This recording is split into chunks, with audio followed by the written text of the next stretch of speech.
예수님은 누구인가? 가장 본질적인 그리고 가장 기본적인 질문에서 시작을 합니다. 2000년 전에서도 그 질문은 있었고 2000년이 지난 지금도 예수님은 누구인가라는 질문도 지금도 계속됩니다. 이 세상에 누가 그런 질문을 죽은 이후에도 하는 그런 사람이 있었겠습니까? 예수님은 누구인가? 하나님의 아들이다. 아니, 하나님이다. 아니, 어떻게 이게 가능한 말입니까? 안 믿어지는 것이 더 상식적이고 더 이성적인 것이 아닙니까? 사람이, 육체를 갖고 있는 사람이, 시간과 공간을 갖고 있는 인간이 어떻게 신이 될 수 있단 말입니까? 옛날에 황제들, 신의 하늘의 천자니 신의 아들이니 이야기를 했지만은, 그러나 그들도 압니다. 다 죽는다는 것을. 백성들도 알고 있었고 결코 신이 아니라는 것을 알고 있었지만은, 예수님은 하나님이라고 자기 스스로도 계시를 하셨고 선언하셨고, 세상 사람들은, 어떤 사람들은 믿기도 했습니다. 저 사람들이 이상한 사람들이 아닌가, 정신 이상자, 광신자, 맹신자. 오히려 안 믿어지는 것이 상식적인 이야기이고 지금도 마찬가지일 것입니다. 2000년 전에 이 땅에 오셨던 나사렛 예수, 그분은 누구인가? 오늘 뜻밖의 예수님은 제자들과 함께 마지막 한 주간 중에서 월요일 아니면 화요일쯤이었다고 볼 수 있는데, 그때 사람들에게 먼저 공격적인 질문을 하셨습니다. 지금까지 예수님은 늘 비판을, 비난을, 논쟁을, 시비를 받아서 대답해 주셨습니다. 안식일 날 왜 이런 일을 하느냐, 할 수 있느냐, 안식일의 주인은 하나님이신데 어떻게 할 수 있느냐라고 이야기하는, 논쟁하고 있었던 순간에 예수님은 안식일의 주인은 나야. 정말 대단한 선언입니다. 제사함을 소자야 내 제사함을 받았느니라 라는 제사함의 선언을 하셨을 때에도 사람들은 깜짝 놀랐습니다. 이거는 신성 모독죄이고 신에 대한 모욕에 가깝다고, 아니 모욕이라고, 어떻게 저가 인간이 죄를 사할 수 있느냐라고, 그런 논쟁도 있었고, 근래 세금의 문제, 누구에게 세금을 바쳐야 되는가, 부활의 문제, 이 아내는 누구의 아내가 될 것인가 라는 이런 논쟁의 이야기는 늘 바리새파나 사두개파가 먼저 직접적으로 덫을 놓고 함정에 빠뜨리려고 하는 논쟁들이었습니다. 성전을 청소하고 분노했을 때 성전을 장사꾼들을 몰아내고 난 다음 지죽은 듯이 조용했었던 제사장들은 시간이 조금 지나고 난 다음 물었죠. 누구의 건의로 이런 일을 하느냐고, 누가 시켰느냐고. 이건 내 아버지 집이야. 내가 할 수 있다라는 것이죠. 이런 논쟁거리를 갖고 있었던 예수님은 지금 먼저 이번에는 매우 뜻밖의, 매우 공격적으로, 그리고 매우 민망할 정도의 이야기를 먼저 꺼내시는 본문의 이야기가 두 개가, 짧은 본문이지만은 기승전결도 없이, 어떤 사건의 개연성도 전혀 없이 슬쩍 등장하고 있습니다. 하나는 내가 누군 줄 아느냐고, 난 다윗의 자손이 아니야. 이건 무슨 말이에요? 지금까지 다윗의 자손이라고 인정해왔고 기다려왔었고, 그리고 본인도 그렇게 여겨왔었는데, 하나 전혀 개연성도 없이 다시 또 말씀하는데, 너희들 돌아다니면서 인사받는 거 좋아하지 마. 긴 옷 입고 다니는 거 즐겨하지 마. 상석에 앉는 거 좋은 거 하셔야 아니야. 그리고 가부의 재산을 삼키는 짓들이야. 아주 짧은 이야기를 예수님은 대단히 공격적으로, 그리고 매우 불쾌할 정도로 서기관들을 향하여 특별히 노골적으로 말씀하십니다. 그들이 알고 있는 성경을 뒤집어 놓고 있고, 그들이 즐겨하고 있는 전통이나 어떤 습관에 대해서 아주 뒤엎어 놓고 있는 중요한, 매우 중요한, 그러나 전혀 기승전결도 없이 느닷없이 등장하는 그런 이야기입니다. 예수님은 누구인가? 그 말씀 앞에 예수님은 스스로 우리에게 가르쳐 주기도 합니다. 사무엘하 7장 12절 16절입니다. 내 수완이 차서 내 주상들과 함께 누울 때에 내가 내 몸에서 날 내 씨를 내 뒤에 세워 그의 나라를 견고하게 하리라. 내 집과 내 나라가 내 앞에서 영원히 보존되고 내 왕위가 영원히 견고하리라 하셨다 하라. 예수님이 태어나시기 전 1000년 전에 하나님이 나단이라는 선지자를 통해서, 그리고 하나님은 직접적으로 다윗과 언약을 맺으셨는데, 이런 언약입니다. 내가 너의 집을 지켜줄 거야. 그리고 너의 집은, 너의 가문은 무너지지 않는 왕조를 세우게 될 것이고 왕조를 이어나가게 될 것이야 라는, 예수님이 태어나시기 1000년 전에 하나님은 다윗을 통해서 맺은 언약 또는 예언과 계시를 말합니다. 다윗은 늘 하나님의 마음, 기쁨을 안겨드리고 싶었던 중심이 다윗의 마음이었죠. 그래서 하나님의 집을, 하나님의 성막을 건축하고 싶었던 것이 일생 다윗의 꿈이었고, 흔히 말하는 소망, 로망이었습니다. 언제나 하나님에 대한 성막. 그러나 하나님은 다윗에게 나타나셔서 말씀하셨죠. 나단을 통해서도 간접적으로 말씀도 하셨고, 넌 아니야, 괜찮아, 넌 내 집 안 지어줘도 좋아, 그 마음만은 내가 받을 거야. 그 대신 내가 너의 집을 지어줄게. 대단한 약속이지 않습니까? 너가 그렇게도 내 집을 짓고 싶어? 난 그 정도의 집을 가지고 이 세상에서 내가 만족하겠니? 나는 하늘과 땅을 가지고도 내가 거할 처소를 만들 수 없는 존재야. 그럼에도 너는 나의 처소를 만들기 위해서 지으려고 그렇게 애를 쓰는데, 그 마음 내가 받겠다고. 그 대신 내가 너의 집을 대신 지어줄 거야. 그래서 누구도 너의 왕조를 무너뜨릴 수 없도록 지켜줄 거야. 그 약속이 바로 메시아에 대한 약속이며, 이 약속, 이 언약을 통해서 이스라엘 백성들은 끊임없이 하나님이 보내시는 메시아, 하나님이 보내시는 그 위대한 왕은 다윗의 후손으로 태어날 왕이라고 생각했었고, 그리고 그들은 다윗의 후손, 태어날 후손을 기다리고 있었습니다. 그로부터 한 300년, 어쩌면 400년이 지난 어느 날 예레미야 선지자를 통해서 다시 한번 그 언약을 구체적으로 설명하고 예언하고 있죠. 23장 5절 6절입니다. 여호와의 말씀이니라. 보라, 때가 이르리니 내가 다윗에게 한 의로운 가지를 일으킬 것이라. 그가 왕이 되어 지혜롭게 다스리며 세상에서 정의와 공의를 행할 것이며, 그의 날에 유다는 구원을 받겠고 이스라엘은 평안히 살 것이며 그의 이름은 여호와 우리의 공이라 일컬음을 받으리라.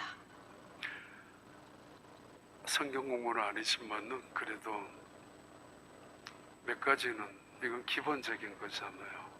그리고 중요한 것이잖아요. 교회는 다니면서 예수 안 믿는 사람들 있죠. 어쩌면 생각보다 더 많을 수도 있습니다. 예배는 드리면서도 도대체 누구한테, 아니 예수님이 누구인지조차 모른 채로 예배를 드리는, 예배에 참석하는 사람들도 있을 것입니다. 기도도 그렇죠. 오늘도 찬양, 내 기도를 하나님께 드릴 것이다, 진실한 마음으로. 헌신도 하고 봉사도 하는데 예수님과는 전혀 상관없이 봉사와 헌신할 수도 있죠. 그냥 취미생활의 한 부분으로, 여가선영에 좋은 일을 하는 것으로 한 번쯤. 예수님은 누구인가? 아브라함의 하나님, 이삭의 하나님, 야곱의 하나님. 그 야곱은 아들이 12명이 있었는데 창세기 49장 50장에는 야곱이 죽기 전에 12명의 지파 그 아들들에게 각각 예언하듯이 축복 기도를 하는데, 그 중에 세 번째 아들이었던 유다에게 이런 예언을 합니다. 유다야, 넌 성질이 급하고 좀 고약한 데도 있지만 그러나 너의 손에는 호리, 규가, 왕이 잡는 규가 너 손에는 떠나지 않을 것이야. 너는 바로 메시아의 조상이 될 것이야 라는 예언을 축복 기도로 야곱이 했었던 창세기 49장.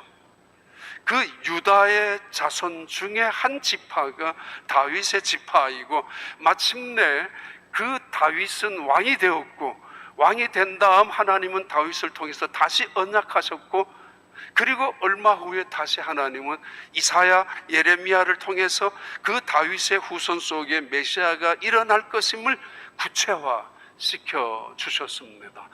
그러기에 이스라엘 백성들은 언제나 다윗의 자손, 맞아, 그분이 하나님이 예언하셨던 메시아로 이 땅에 오실 것이야, 우리는 그를 기다려. 비록 지금 로마의 나라가 이스라엘을 정복해서, 그래서 이들은 피지배 국가로서 탄압을 받고 박해를 당하고 있는 순간이지만은, 아니 그럴수록 훨씬 더 이들은 메시아에 대한 갈망, 메시아에 대한 그 대망 사상이 더 커져 있었던 그때에 예수님이 오셨단 말입니다. 그래서 야, 이분이 메시아야, 기대를 갖고 있었죠. 그런데 서기관과 바리새인과 제사장들은 한편으로는 그럴 수도 있다라는 기대감을 갖고 있었지만은, 한편으로는 그래서는 안 된다라는 또 다른 아주 시기심, 때로는 기득권에 갖고 있는 무서운 질투심에 의해서 그들은 예수님을 언제나 죽이려고 앞장서 있었던 사람들이죠. 그러나 그런 중에서도 다윗의 자손 예수님을 진심으로 받아들이고 싶었던 사람들이 있었는데, 소경 바디메오가 그 중에 한 사람이죠. 마가복음 10장 47절 48절. 나사렛 예수시란 말을 듣고 소리질러 이르되 다윗의 자손 예수여 나를 불쌍히 여기소서 하고는 많은 사람이 꾸짖어 잠잠하라 하되, 그가 더욱 크게 소리질러 이르되 다윗의 자손이여 나를 불쌍히 여기소서 하는지라. 다윗의 자손으로 기대하고 있었던 사람들, 그들은 고통당하는 가난한 사람들, 소외된 불쌍한 사람들, 권력층에서 밀려나서 힘없는 사람들, 그들에게는 정말 간절한 마음으로 메시아를 기다렸고, 나라야 망하든 말든 자기 물질이나 챙기고 자기 권력이나 붙잡고 있는 사람들과는 전혀 다르게, 더더구나 그들 중에서 병든 사람들, 눈먼 사람들, 그들에게는 다윗의 자손을 기다리는 것은 굉장히 열망 속에, 절박함 속에 기다린 것이 사실이었습니다. 어느 날 예수님이 이런저런 사역을, 기적을 행하신다는 이야기를 들었던 마태복음에는 2명의 소경, 마가복음에 1명의 바디메오가 일어나기 시작하죠. 기다리기 시작하죠. 그는 정말 우리가 기다렸던 다윗의 자손이 맞아. 그러면은 그 다윗의 자손 예수를 한번 만나서 나를 불쌍히 여겨달라고 해야지 라는 간절한 소망 하나를 붙잡고 있었습니다. 어느 날 지나가는 예수님을, 그 소문을 듣고, 소식을 듣고 이 바디메오가 부르짖기 시작합니다. 다윗의 자손 예수여, Son of David, mercy on me. 나를 불쌍히 여겨주세요. 다윗의 자손으로 오셨지만은 그러나 대부분의 많은 사람들은 구약에서 예언되어졌던 다윗의 유다의 한 가문에 하나님이 예언하셨던 그 메시아로 생각하지 않고 하기 싫었던 그 사람들, 그러나 이 맹인이었던 소경이었던 이 사람은 붙잡고 있죠. 불쌍히 여겨달라고. 가나안 여인도, 스로보닉에 살고 있었던 그 가나안 땅의 가나안 여인도 당신은 다윗의 자손입니다. 당신은 1000년 전에 하나님이 예언하셨던 바로 다윗의 후손 메시아가 아닙니까? 내 딸을 흉악한 귀신에 들렸는데 고쳐달라고. 이런 간절함으로 다윗의 자손 메시아를 불렀고, 그리고 매달렸던 그들은 예수님에게 불쌍히 여김을 받았고 병 고침을 얻었고 귀신이 쫓겨났습니다. 1차적으로 예수는 누구인가? 구약에 예언되어졌던 다윗의 자손 예수라고. 이거 하나만 간절하게 믿고 이거 하나만 제대로 붙잡는다면은 구약에 예언되어졌던 수많은 선지자들의 예언 속에 나타났던 그 후손, 다윗의 후손이 예수님이라고, 바로 나사렛 땅에 살고 계셨던 그분이라고, 이거 하나만 믿는다 그래도, 그분만 만난다고 하더라도 인생이 달라질 수 있죠. 슈바이처가 그랬습니다. 그분은 다윗의 자손으로 예수를 믿었죠. 인도의 간디 수상도, 수상이 아니지, 인도의 간디도 그랬죠. 그래서 그냥 스승으로서 존경하고 4대 성자 중에 한 사람으로서, 위대한 사람으로서 따라가야 될, 그래서 그분이 갖고 있었던 무저항을 따라갔었고, 또 그분이 갖고 있던 사랑을 목숨을 걸고 실천했었던 사람이 슈바이처이고 간디입니다. 예수님을 단순히 스승으로만 믿고 제대로 만나도 인생이 바뀔 수도 있죠. 때로는 다윗의 자손 하나만 제대로 붙잡고 그를 향하여 나를 불쌍히 여겨달라고 부르짖기만 해도 예수님은 그를 불쌍히 여겨주시고 고쳐주시기도 하죠. 근데 오늘의 문제는 이 문제를 뛰어넘습니다. 예수님이 이렇게 그들을 향하여, 서기관들을 향하여 질문하고 있기 때문입니다. 누가복음 20장 41절 봐요. 예수께서 그들에게 이르시되 사람들이 어찌하여 그리스도를 다윗의 자손이라 하느냐. 예, 그래, 왜 사람들이 다윗의 자손이라고 부르지? 당연한 거잖아요. 당연히 다윗의 자손 후손 예수를 기다려왔잖아, 메시아를. 그런데 예수님은 그들의 생각을 뒤엎고 있습니다. 깨트리고 있습니다. 그들의 오해, 그들의 선입견, 그들의 잘못된 성경관을 바꾸어 놓고 있습니다. 민망하죠. 자기 자신이 누구라는 사실을 스스로가 밝혀주고 있기 때문입니다.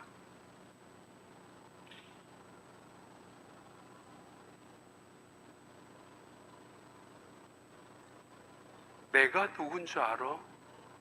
사람들은 다윗의 자손이라고 하지. 아니야 라고 말하는 것처럼 뒤엎고 있습니다. 다윗의 자손이, 어떻게 다윗이 그 자손을 보고 당신은 나의 주가 됩니다, 당신은 나의 하나님이십니다 라고 어떻게 고백을 할 수 있느냐 말이야. 만약에 다윗이 자기의 자손으로 태어나는 메시아라면은 그런 말을 어떻게 할 수 있느냐라고. 아니야. 그 이야기를 지금 42절 44절에 하고 있습니다. 봐요. 시편에 다윗이 친히 말하였으되 주께서 내 주께 이르시되 내가 내 원수를 내 발등상으로 삼을 때까지 내 우편에 앉았으라 하셨도다 하였느니라. 그런즉 다윗이 그리스도를 주라 칭하였으니 어찌 그의 자손이 되겠느냐 하시니라. 이 말이죠. 꽤 오래 전에 이런 분이 계셨어요. 상록대학을 마치고 가시면서 저한테 권사님이, 일본에서 오래 사셨던 분이에요. 목사님, 다른 이야기 하지 마시고 우리 어른들에게, 이게 죽음을 앞둔 사람들에게 예수님 똑바로 믿으라는 이야기 해야 되지 않습니까? 그분이 그 전에 일본에 계셨을 때 자기 동네 안에서 일어난 이야기를 저한테 해준 적이 있습니다. 아주 놀라운 이야기였는데, 그러니까 그런 다급한 예수님이 누구인가를, 뭐 건강이 어떠니, 마음을 어떻게 다스리니, 뭐 그런 이야기보다는 예수님을 똑바로, 그래서 똑바로 믿고 그분을 똑바로 영접하고 그리고 죽음을 맞이해야 되지 않습니까? 그런 의미에서 정색을 하면서 한번 이야기하신 적이 있어요. 예수님을 좀 말하시라. 예수님 믿습니까? 어떻게 믿습니까? 그분이 누구입니까? 왜 예수님 때문에 인생이 바뀌었습니까? 정말 바뀌었습니까? 지금 예수님은 시편 110편 1절의 말씀을 인용하면서 이렇게 말씀합니다. 여호와께서 내 주에게 말씀하시기를 내가 내 원수들로 내 발판이 되게 하기까지 너는 내 오른쪽에 앉아 있으라 하셨도다. 이건 누가 보더라도 다윗이 지은 시편이거든요. 그리고 지금까지 이 서기관들은 이 시편은 다윗의 시편이라고 가르쳤고, 그리고 지금까지 이 다윗이 이 말씀을 예언하셨다라고 했는데 그냥 성경적으로 암송하듯이 예언했었지, 이 말씀 속의 의미는 깨우치지 못한 채로 가르쳐 왔습니다. 지금 예수님은 노골적으로 서기관들을 향하여 말씀하시고 계십니다. 서기관, 탈미드 하캄이라고 불러요. 14살 때까지는 성경을 통독해야 합니다. 특히 토라는 달달 외워야 하고, 탈미드 하캄. 그래서 14살에는 그 모든 성경을 통독, 그리고 통달한 것을 인정받아서 탈미드 하캄이라는 호칭을 줍니다. 보조 교사라고. 너는 앞으로 준비되어진 교사로서 앞으로 율법 교사가 될 수 있다라는 정식 자격증을 주는 것이 14살입니다. 그때부터 인턴이 시작되어서 적어도 15년을 거쳐서 30세가 되면은 하캄이 됩니다. 비로소 서기관이라고. 성경을 비로소 가르칠 수 있는, 그들을 향하여 예수님이 보여주시고 들려주시는 말씀입니다. 너가 탈미드 하캄이었다고? 너희들이 지금 하캄이라고? 그런데 이것을 생각해 본 적이 있어? 다윗이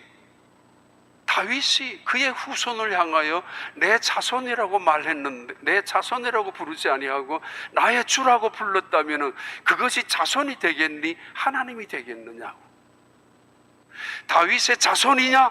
다윗의 하나님이냐? 어느 것이 맞겠느냐라고 지금 매우 공격적으로, 그리고 뜻밖의 예수님은 그 하캄을 향하여 뿐만 아니라 주변에 있는 제사장 그리고 모든 바리새파를 향하여 제발 다윗의 자손이 아니기를 바랐던 그들에게 오히려 역설적으로 내가 누군 줄 알아? 라고 말씀하고 있습니다.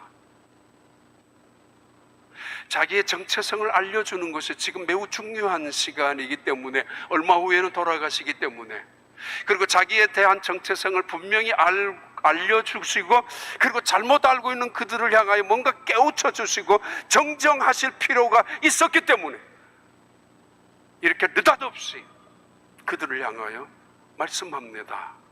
다윗의 자손이 누구야? 나야? 그렇다면 다윗은 왜 자기의 자손을 향하여 나의 하나님이라고 불렀겠느냐라고 대답해봐. 마태복음에는 그때 듣고 있었던 수많은 하캄들이 입을 다물고 침묵하고 땅을 쳐다보고 있었다고 말하고 있고, 마가복음에는 듣고 있는 모든 다른 사람들은 즐겁게 그거 봐, 너희들 한번 당했지, 혼자 다 하는 것처럼 떠들더니 그거 봐, 보라고 저 예수님 누구 이제 똑바로 들어봐. 그런 뜻으로 즐거운 마음으로 귀를 기울이고 있다라고 표현하고 있습니다. 그때 반응, 그때 분위기를 오늘 누가복음에서는 아주 매우 단도직입적으로 누구야? 대답해보라. 마태복음 1장 1절 봐요. 아브라함과 다윗의 자손 예수 그리스도의 계보라. 이렇게 시작하죠. 성경은 구약과 신약을 연결하는 거 매우 중요하니까. 아브라함과 다윗의 자손 예수 그리스도의 세계, 이건 매우 중요한 이야기임에 틀림없고, 이거는 전통적으로 유대교 속에서 또는 이슬람교, 기독교 속에서 갈려지기 시작하는 첫 번째 문장이죠. 아브라함과 다윗의 자손. 근데 여기에 중요한 힌트를 갖고 있습니다. 아브라함은 이삭을 낳고, 이삭은 야곱을 낳고, 야곱은 그의 형제 유다와 그의 형제를 낳고, 그리고 유다는 다말에게서 베레스와 세라를 낳고, 베레스는 라몬을 낳고, 라모스는 람을 낳고, 그러다가 쭉 낳고 하다가, 그리고 마닷은 요셉을 낳고, 요셉은 마리아에서 예수 그리스도께서 나오시니라. 예수 그리스도는 마리아의 몸에서 잉태되고 나셨느니라. 비슷한 성경이 하나 있죠. 창세기 5장에 아담이 죽었습니다. 930세에. 셋이 죽었습니다. 915세에. 그 다음에 에노스가 죽고, 그리고 노아가 죽고, 무드셀라가 죽고, 노아가 죽고, 777세, 935세, 926세 이렇게 죽었다라는 구약의 이야기, 그 족보의 이야기, 신약의 이야기는 죽었다라는 단어 대신에 아브라함이 낳고, 또 이삭을 낳고, 야곱이 낳고, 유다를 낳고, 유다는 베레스를 낳고, 베레스는 세라를 낳고, 그것이 계속 증거되다가 예수님이 태어났다고 생명의 이야기를 하시는 것인데, 중요한 것은 바로 그 예수님을 21절 23절 봐요. 아들을 낳으리니 이름을 예수라 하라. 이는 그가 자기 백성을 그들의 죄에서 구원할 자이심이라 하니라. 이 모든 일이 된 것은 주께서 선지자로 하신 말씀을 이루려 하심이니, 이르시되 보라, 처녀가 잉태하여 아들을 낳을 것이요 그의 이름은 임마누엘이라 하리라 하셨으니, 이를 번역한즉 하나님이 우리와 함께 계시다 함이라. 이 족보 속에서 가장 두드러지게 우리에게 주목을 끄는 것, 그리고 강조하는 것은 수많은 사람들의 이름이지만은 그 중에 예수님은 하나님의 아들로 태어나셨다라는 것을 우리에게 증명하고 있죠. 예수님은 누구인가? 다윗의 족보는 분명합니다. 그러나 아버지도 요셉입니다. 그러나 요셉의 피는 한 방울도 섞이지 않았습니다. 다윗의 가문, 다윗의 후손으로 태어난 건 분명하지만은, 그러나 다윗의 혈통은 결코 아닙니다. 하나님의 아들로 태어나셨습니다. 이 세상에 가장 유일하게 성령으로 잉태되셨던 유일한 그분, 사람의 모양으로 사람의 육체로 오셨지만은, 그러나 그분은 하나님이실 수밖에 없는 이유는 그분은 성령 안에서 잉태되고 생명 속에서 태어나셨기 때문입니다. 봐라, 다윗이 자기의 후손을 보고 나의 주라고, 나의 하나님이라고, 물론 성경의 감동으로 기록된 것이지만 어떻게 그렇게 말할 수 있었겠느냐라고, 다윗의 후손으로만 기억하고 다윗의 후손으로만 끝나버린다면 바로 오늘의 문제가 생기는 것입니다. 유대교도 끝나고 이슬람교도 거기서 끝나기 때문입니다. 봐요, 지금 예수님이 예루살렘에 입성하십니다. 수많은 사람들이 다윗의 자손 메시아여, 다윗의 자손 메시아여, 호산나 호산나 하고 그의 예루살렘 입성을 기다렸고, 그리고 환영했지 않습니까? 우리를 구원해달라고, 우리를 독립시켜달라고, 가난한 사람들이 부유하게 되고 병든 사람들이 치유하게 되고 뿐만 아니라 로마로부터 우리가 독립, 해방, 자유를 얻게 해달라고. 이제 그날이 온 것 같았고 그 순간이 지금인 것 같았고, 그래서 지금이야말로 예루살렘에 들어가면 새로운 세계가, 하나님이 말씀하셨던, 예언하셨던 다윗의 왕조가 해결될 것이라고, 세워질 것이라고 믿었습니다. 그런데 예수님은 십자가에 죽으셨습니다. 이게 기독교입니다.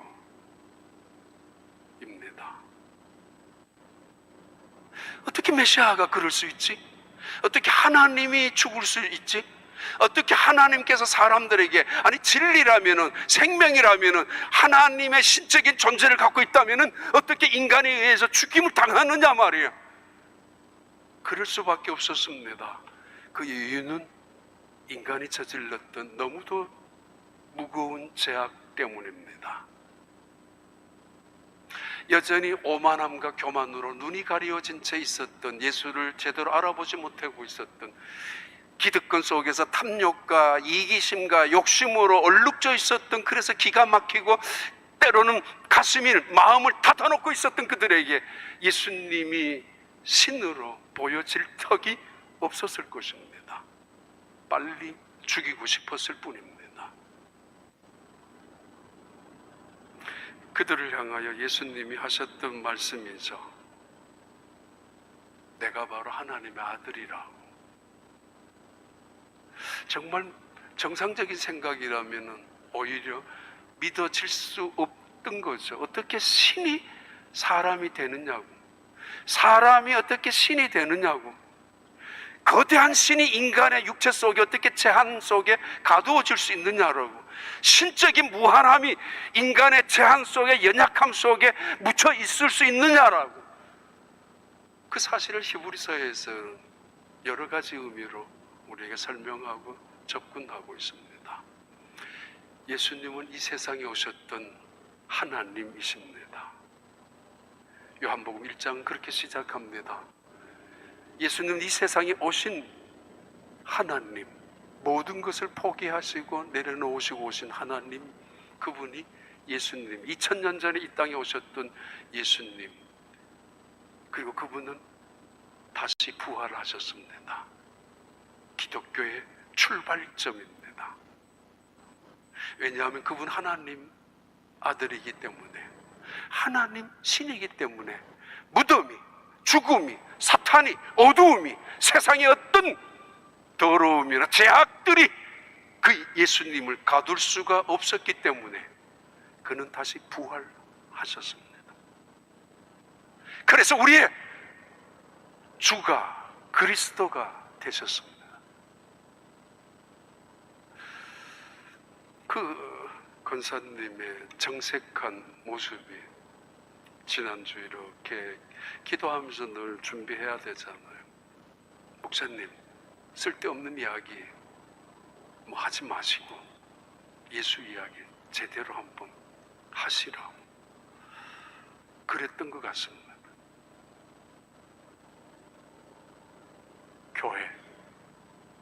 교회는 철학을 이야기하고 정보를 나누어주고 과학을 입증시키고 세상의 수많은 이야기들을 나열해서 연결시키는 곳이 아니라 예수를 증거하는 곳이 아니냐라고. 그분이 누구냐? 하나님의 아들이라고.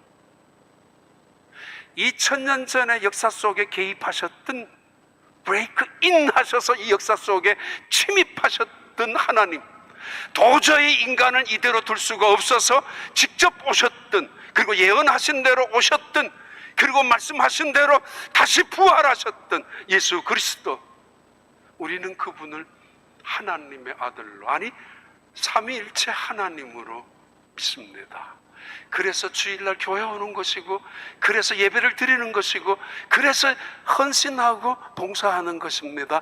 세상에 수많은 재난이나 재앙이 흔들리고 있는 순간 속에서도 예수님은 하나님의 아들입니다라고 믿었던 그 사람들, 사자 앞에서도, 끓는 가마 속에서도, 참수대 그 칼더미 칼 앞에서도 흔들리지 않았고 찬송하면서 나아갈 수 있었습니다. 이 세상에 오셨던 예수님, 그분 하나님이셨습니다. 우리는 그분을 믿습니다. 사도행전 2장 25절 28절 봐요. 다윗이 그를 가리켜 내가 항상 내 앞에 계신 줄을 배웠으며 나로 요동하지 않게 하기 위하여 그가 내 우편에 계시도다.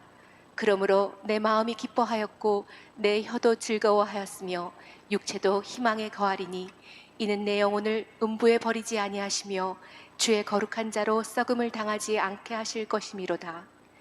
주께서 생명의 길을 내게 보이셨으니 주 앞에서 내게 기쁨이 충만하게 하시리로다 하였으므로. 꽤 오래전에 성경 공부했었던, 지금은 나가셨지만 한국에 이런 간증을 하셨습니다. 우연히 한국에서 TV를 보다가 주일날 예배드리는 모습을 보면서 마음이 감동이 되었다고, 나도 교회 가볼까? 그래서 그 다음 주일날 교회를 갔다가 왔는데 집에서 식구들이 교회 왜 가냐고, 아내가 심지어. 그래서 혹시라도 내가 미국에 가면 교회 갈 수 있겠나? 그래도 중에 우연히 미국 발령이 나서 미국에 왔었고, 그래서 미국에 오자마자 가족들과 의논해서 교회를 다니기 시작을 했습니다. 그분의 간증이에요. 근데 어느 날 설교 중에 요한이 예수님의 품에 안겨서 예수님의 말씀을 들었다라는 것과 마리아가 예수님의 발 아래에서 예수님의 말씀을 청정했다는 이야기가 언젠가 뭐 그런 비슷한 이야기 들었던가 봐요. 그래서 그 중에 자기는 남자니까 예수님의 품 안에서 내가 예수님의 말씀을 한 번만 들었으면 좋겠다. 그분이 누구인지 어떤 분인지 아직까지 예수님 잘 모르는 분이었습니다. 그냥 한국에서 한 번 갔다가 그냥 가지 말라고 핀잔을 받았기 때문에, 그럼 미국 가면은, 그래서 우연찮게 미국을 왔는데 미국 와서 우리 교회 다녔던 분입니다. 요한처럼 예수님의 말씀을 나도 한번 들을 수 없을까? 어느 날 그분 이야기대로 진짜인지 모르지만 꿈을 꿨는데 진짜 예수님의 품 안에서, 그러다가 설교 끝나고 잠자다가 일어났다고. 그게 하여튼 그랬는데 어느 날 집에서 새벽에 자기 부르더래요, 이름을. 누구야? 갑자기 자다가 새벽에 벌떡 일어나가지고 이게 뭐야? 옆에 있는 와이프를 흔들면서 내 불렀냐고. 근데 와이프가 짜증을 내면서 다시 이제 누웠는데 또 한 번 부르더래, 이름을. 이게 뭐야? 그리고 두려운 생각도 들고 무섭기도 하고, 그리고 한편으로 이상하다라는 예감도 들고 해서 밖에 거실로 해봐야 조그마한 그 거실에 카우치에 앉아 있는데 다시 한번 입어대도 천장에서 들리는 듯한 음성으로 들리더래요. 누구야? 생각도 못했던 거죠. 근데 이분은 내가 예수님을 만나고 싶다, 그 예수님이 정말 하나님이라면은 나 그 하나님을 제대로 알고 싶고 만나고 싶고 믿고 싶다고 어느 날부터 생겼던 그 호기심, 그 관심이, 그리고 언제부턴가 간절함이 예배를 드리면서, 그래서 성경 공부에도 들어왔고, 그러면서 조금씩 한 발 한 발 들어오다가 차라리 내가 예수님의 품에 안겨 있으면 좋겠다라는 생각도 품었는데 어느 날 그 음성이 들리니까, 그리고 3번이나 반복되니까 이거 하나님이다 라고 생각해서 그 자리에서 다시 한번 하나님 들려주세요, 내가 듣겠습니다 라고 하는데, 이번에는 내가 너 사랑하지, 나 너 사랑해, 그 말이 들려왔었다고 그래요. 그거 비슷하네요. 오래전이니까. 저 유타에 갔다가 한국으로 나간 부부입니다. 난 너 사랑해. 그 순간부터 울음이 솟구쳐 오는데, 아, 하나님이 이런 분이구나. 그리고는 그 순간 이후부터 죄에 대한 회개가 시작되는데, 계속 안에 있었던 와이프가 깨어나고 옆방에 있는 아이들이 일어날 만큼 그렇게 회개하기 시작하면서 그의 인생이 새로워지는 가치관으로 바뀌었다. 사도 베드로가 오순절 성령의 강림 사건 이후에 초대교회 수많은 최초의 설교를 하는데, 최초의 설교를 하면서 바로 이 다윗이 예언했었던 예언을 그들을 향하여 설교합니다. 1000년 전에 다윗이 나의 자손이라고 부르지 아니하고 내 후손이라고 말하지 아니하고 내 하나님이 나를 오른편에 앉게 하시고 내 하나님이 나를 썩지 않는 자리로 이끌어 주시는 그분이 계셨다라고, 바로 그분이 예수 그리스도라고 그 설교를 초대교회 성도들에게, 그러면서 예수 그리스도는, 나사렛 예수는 바로 그리스도이라고, 나사렛 예수는 바로 하나님이셨다라고, 나사렛 예수는 바로 메시아라고. 만약에 이것이 사실이 아니었다면, 이것이 거짓이라면, 이것이 조작이라면, 12명이 만들었던 조작이었다면 2000년이 지난 지금까지 존재할 수가 있겠습니까, 기독교가? 그리고는 사도 베드로는 그들을 향하여 34절 36절에 설명합니다. 다윗은 하늘에 올라가지 못하였으나 친히 말하여 이르되 주께서 내 주에게 말씀하시기를 내가 내 원수로 내 발등상이 되게 하기까지 너는 내 우편에 앉아 있으라 하셨도다 하였으니, 그런즉 이스라엘 온 집은 확실히 알지니 너희가 십자가에 못 박은 이 예수를 하나님이 주와 그리스도가 되게 하셨느니라 하니라. 예수님, 세상은 그를 다윗의 후손으로 오셨고 일단은 예언되어진 대로 그런 하나님의 아들로 오셨지만은 세상은 그들의 생각과 다르다고 그분을 죽였습니다. 그런데 예수님은 다시 부활하셨습니다. 하나님이시기 때문입니다. 그는 생명의 본체이시고 그는 의로운 분, 죄가 하나도 없는 분이시기 때문입니다. 성경 안에 일어난 이야기들, 역사 속에 2000년 속에 일어난 수많은 기독교 교회사 속에 일어난 이야기들, 그 이야기 중심에는 내가 예수님을 만났어. 어쩌면 내가 이 십자가에 못 박게 했던 그 예수를, 내 죄로 인하여 죽으셨던 그 예수님을, 다시 부활하셨던 예수님을 내가 만났어. 그분이 말씀하셨어. 나 너 사랑한다. 그것이 나의 산 소망이라고. 누가복음 20장 45절 47절에 이렇게 말합니다. 모든 백성이 들을 때에 예수께서 그 제자들에게 이르시되 긴 옷을 입고 다니는 것을 원하며 시장에서 문안받는 것과 회당의 높은 자리와 잔치의 윗자리를 좋아하는 서기관들을 삼가라. 그들은 과부의 가산을 삼키며 외식으로 길게 기도하니 그들이 더 엄중한 심판을 받으리라 하시니라. 느닷없이 다윗의 자손이냐 하나님의 아들이냐 물으셨던 예수님은 다시 주변에 있는 사람들을 향하여 경고하시듯이, 사실은 그들에게 들으라고 하시듯이 제자들에게 이렇게 말씀합니다. 너희들 긴 옷 입고 다니는 거 좋아하지 마.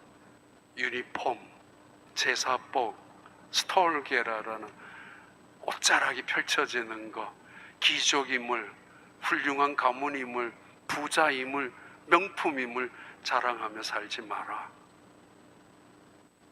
예수님을 만난 사람들이라면 지나다니면서 어디 가서 인사받는 사람 없을까라고 여기저기 기웃거리지 말고 높은 자리, 잔치 자리에 가서 좋은 자리 차지하려고 의시되거나 폼 잡지 말고, 그리고 그런 짓들을 하는 사람들, 괜히 길게, 저 마음에도 걸립니다만, 기도하는 거 길게, 무슨 말인지 알지도 못하게 길게 기도하는 거, 그러면 경건한 것 같고, 그러면 거룩한 것 같고, 그러면 신앙생활을 잘하는 것 같이 보이지만 아니야!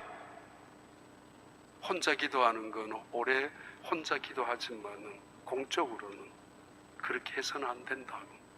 거짓이고 위선이라. 그러면서 그들이 하고 있는 모든 짓들은 가부의 가산을 삼키는 짓들이라고. 가난한 사람들은 가부의 가산을 삼키는 것만큼 잔인한, 무자비한, 비인륜적인 것이 어디 있습니까? 그러나 그들은 사기를 쳐서, 그들은 속여가지고 그 어떤 권력을 이용해서 힘없는 가장 약자의 가부의 재산을 삼켜버리는 사람들. 그들이 누구예요? 서기관. 그들이 누구예요? 제사장들. 그들이 누구예요? 다윗의 족속을 오늘도 믿고 있는 유대 기득권들이란 말입니다. 그들을 향하여 예수님 말씀하셨습니다. 예수님 만났다면, 그분이 누구인지를 제대로 안다면 이렇게 살아서는 안 돼.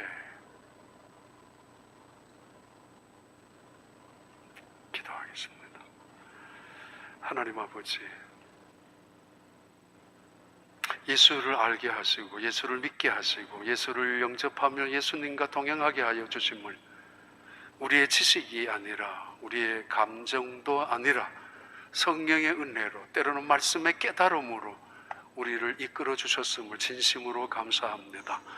예수님이 나의 구주이며 예수님이 하나님이시며 예수님이 그리스도임을 믿는 고백 속에서 다시 한번 우리의 기초가 세워지고 우리의 믿음이 든든해지며 교회가 이 땅에 튼튼한 반석이 되게 하셔서 세상을 향하여 증언하는, 예수 그리스도가, 나사렛 예수가 하나님의 아들이심을 선포하는, 그렇게 살아가고 그렇게 고백하는 사람들의 삶은 이렇게 살아가는 것이야 라고 보여줄 수 있는 교회가 되게 하시고 그리스도인들이 되도록 축복하여 주시옵소서. 예수님 이름으로 기도하옵나이다.